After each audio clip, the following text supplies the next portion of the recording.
काही महिन्यातच आता नगरपालिकेच्या नगर परिषदेच्या निवडणुका लागणार आहेत.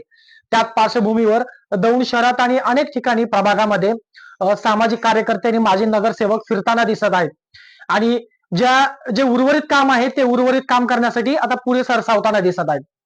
मात्र त्यांना 5 वर्ष त्यांना हे सर्व काम करण्यासाठी 5 वर्ष लागले.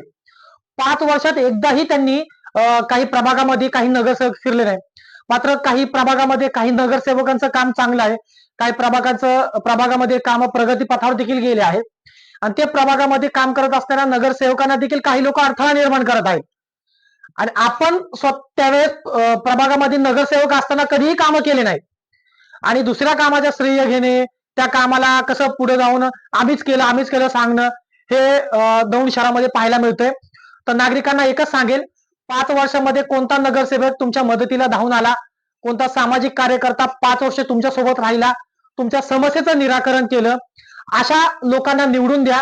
ना की 5 वर्ष तुमच्याकडे कधी पाहिलं देखील नाही, तुमच्या समस्या जाणून घेतल्या देखील नाही, अशा लोकांना मतदान करू नका आणि कोणाच्याही भूल थापांना बळी पडू नका. विचार करून यावेळेस मतदान करा.